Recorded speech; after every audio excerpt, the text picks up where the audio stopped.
Sahabat UMN, Angel di sini. Video yang kalian akan tonton ini merupakan program baru yang ada di YouTube UMN. Namanya UMN Sepekan.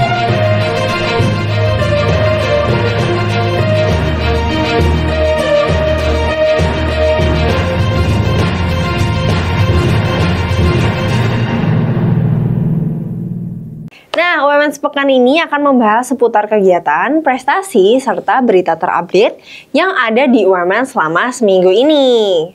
Nah, untuk UMN Sepekan di minggu ini, pertama, ada aplikasi iOS LAF System buatan alumni Prodi Akuntansi di UMN yang akan diterapkan di MRT Jakarta. Aplikasi yang dibuat Sekar Wulan dan timnya ini sebelumnya mendapat kesempatan mengikuti camp pelatihan di Apple Developer Academy Cohort 6 di tahun 2023 kemarin. Nah, dari pelatihan itu, sistem yang mereka buat akan diintegrasikan dengan aplikasi MyMRT pada kuartal pertama tahun 2024 ini. Nah, melalui sistem LAF, penumpang MRT Jakarta dapat melaporkan barangnya yang hilang hanya dengan menggunakan iPhone dan memudahkan petugas dalam mengelola dan menemukan barang yang hilang di 13 stasiun. Nah, meski latar belakang Sekar bukan IT, ia mampu berkontribusi sebagai product manager dan UX designer dalam pembuatan aplikasi ini. Karena di pelatihan tersebut, peserta diajarkan dasar-dasar pemrograman, kompetensi profesional, desain, dan pemasaran. Jadi selain ikut camp pelatihan dari Apple, Sekar juga sempat mengikuti program Skystar Innovation Challenge dari UMN di Nanyang Politeknik Singapura tahun 2019. Menurut Sekar Wulan, program SIC ini turut membantunya dalam memahami pembuatan aplikasi. Oleh karena itu, ia berpesan untuk tidak takut mencoba. Jadi, semua orang dari berbagai latar belakang bisa masuk Apple Developer Academy. Nah, yang kedua, tim mahasiswa arsitektur UMN borong juara konferensi internasional di Rusia. Proyek dari 3 mahasiswa UMN angkatan 2023 ini berhasil juara di kompetisi internasional Distance Practice Conference di Novosibirsk, Rusia bulan Desember lalu. Nah, mereka masing-masing ini mendapatkan gelar juara kedua, juara ketiga, dan juara harapan 1. Kompetisi ini merupakan ajang perlombaan khusus mahasiswa jurusan desain, arsitektur, urban planning, dan desain produk. Setidaknya ada 3 universitas dari 3 negara yang ikut lomba ini, yaitu yang pertama pastinya Universitas Multimedia Nusantara, yang kedua Novosibirsk State University of Architecture, Design, dan Arts di Rusia, dan yang ketiga adalah Vitebsk State Technological University di Belarus. Nah, sebelumnya peserta membuat video singkat tentang proyek desainnya. Tapi hanya 25 video dari total 76 video yang terpilih untuk dipresentasikan dalam bahasa Inggris. Nah, penjurian ini dilakukan oleh dosen dari ketiga universitas tersebut. Jadi, para peserta dari UMN dibantu juga oleh dosen arsitektur dan studi humaniora UMN dalam persiapannya. Nah, berikut salah satu karya yang dilombakan, yaitu judulnya Entral. Nama karya proyek arsitektur dari Isabel Kalista Sherlyn dan Matthew Rafael Santoso yang meraih juara 3. Mereka mengambil proyek arsitektur dari tugas mata kuliah Visual Art di Prodi Arsitektur UMN. Isabel mengungkapkan proyek arsitektur ini namanya Entral. Ini adalah karya seni 3D. Kok 3D? Duit. Isabel mengungkapkan proyek arsitektur ini namanya Entral. Ini adalah karya seni 3D rotan, di mana rotannya dianyam satu persatu menjadi bentuk chapel sehingga menjadi suatu sculpture untuk tempat orang menikah. Wow, keren banget kan? Ini tim mahasiswa UMN yang juara 2. Ada Jessie Angelin Yeo, Janet Felisa Plekarsa, dan Alicia Lius. Nah, yang juara 3 ada Isabel Kalista Sherlyn dan Matthew Rafael Santoso. Yang tadi gambar karyanya muncul tentang Entral. Dan yang juara harapan 1 ada Timothy Max Wempi Bukara dan Rian Calvianto Lim. Nextnya, UMN menunjukkan komitmennya pada isu keberlanjutan di COP28 Dubai. Maria Arvenita Gita Elmada, sebagai dosen ilmu komunikasi UMN, berkontribusi dalam diskusi terkait komunikasi dan perubahan iklim di kegiatan Conference of the Parties 28. Selain hadir sebagai observer dan sebagai representasi dari International Environmental Communication Association, Maria juga diminta memberikan pandangannya melalui presentasi di 2 side events dan menjadi fasilitator dalam diskusi yang dilakukan di The 5th Paris Convention Capacity Building Hub. Diskusi pertama dilakukan di Pavilion Uzbekistan yang bertajuk Journalism in the Era of Triple Planetary Crisis, yang membahas mengenai pentingnya jurnalisme yang akurat dan bertanggung jawab dalam menghadapi krisis iklim, kehilangan keanekaragaman hayati, dan juga degradasi lingkungan. Turut juga dihadiri oleh perwakilan dari United Nations Conventions to Combat Desertification dan Earth Journalism Network. Pada acara ini, Maria membicarakan pentingnya peran jurnalis sebagai jembatan antara peneliti dan saintis yang fokus pada perubahan iklim dengan masyarakat luas, seperti peran jurnalis dalam menarik perhatian publik terhadap isu lingkungan, yang membuat data ilmiah yang bisa diakses secara umum, dan membuat permasalahan lingkungan menjadi perhatian bersama. Selanjutnya pada side event UNFCCC dengan tema besar Working Through Climate Conflicts yang bertemakan Justice-Based Climate Action for Adaptation and Sustainability, di mana memfokuskan menyampaikan bagaimana membangun komunitas yang resilient di daerah yang rural, dengan studi kasus tentang apa yang sedang dilakukan UMN pada Prodi Ilmu Komunikasi bersama Gugus Mitigasi Lebak Selatan. Selanjutnya, sebagai fasilitator pada side events terkait Capacities for Right-Based Climate Action Day, tentang pembangunan kapasitas masyarakat dalam menghadapi iklim, terutama di area konflik. Maria juga berjejaring dengan berbagai kalangan dari berbagai negara, yang antusias untuk bekerja sama dengan program studi ilmu komunikasi yang ada di UMN ke depannya. Nextnya, tingkatkan peran mahasiswa dalam PRB.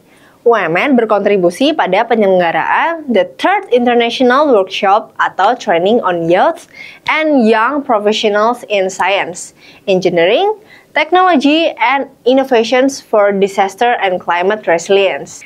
Pemuda dan profesional muda diproyeksikan akan memiliki peran yang besar dalam sektor pengurangan risiko bencana (PRB), terutama melalui bidang sains, teknik, teknologi, dan inovasi. Menyadari pentingnya sektor PRB, UMN mendorong mahasiswanya untuk berpartisipasi dalam kegiatan kolaboratif tersebut. Bentuk nyatanya, 3 dosen dan 13 mahasiswa Prodi Ilmu Komunikasi menjadi bagian dari komite penyelenggara acara ini yang berskala internasional.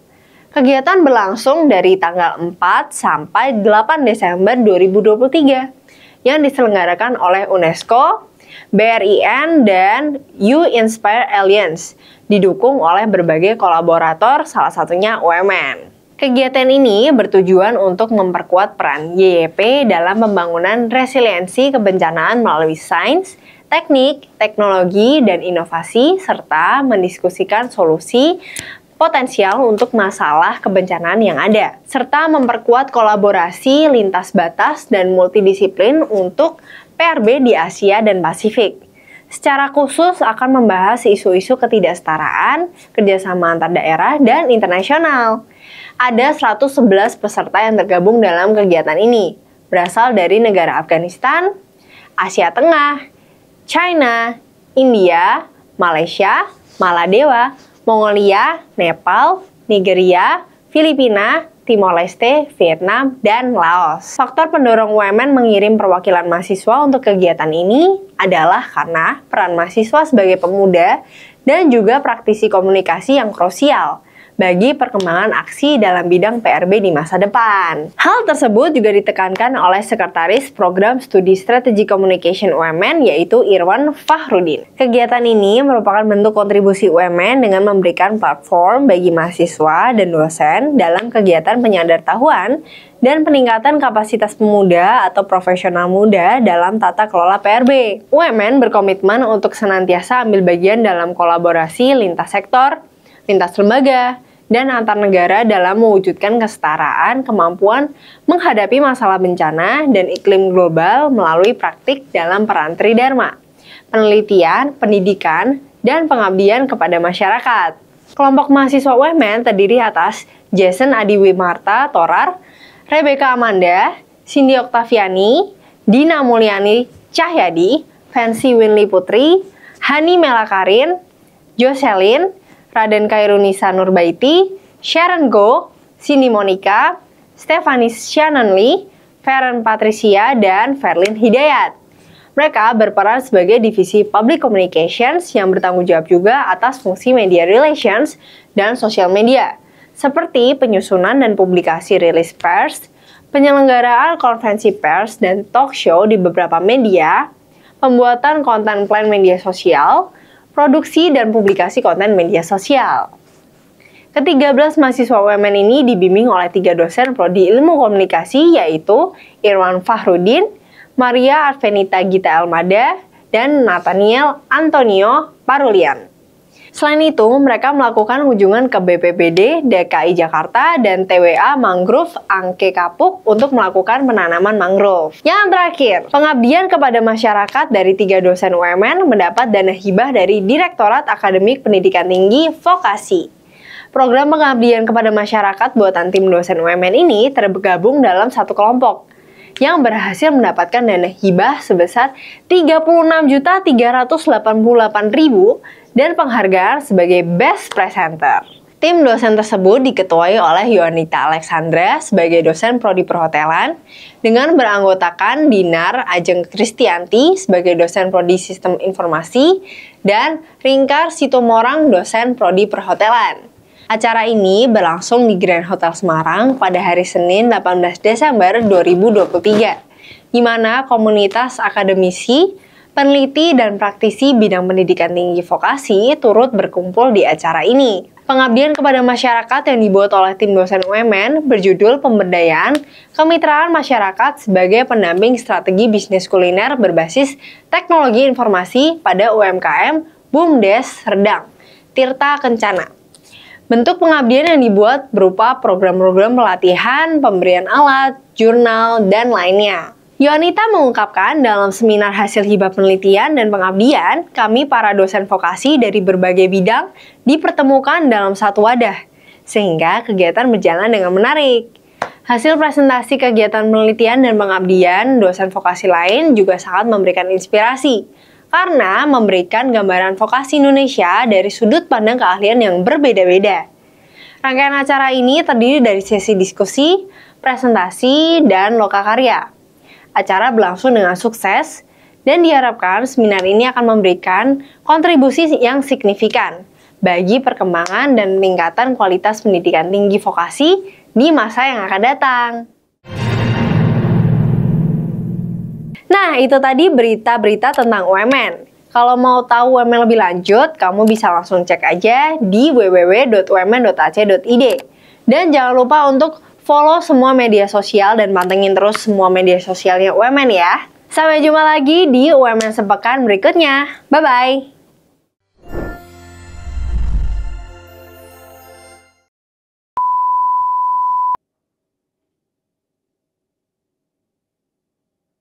Tuh bener, UAE. Terus bacanya? UEA. UAE. Ini di artikelnya UAE. Bacanya? Nggak ada UAE.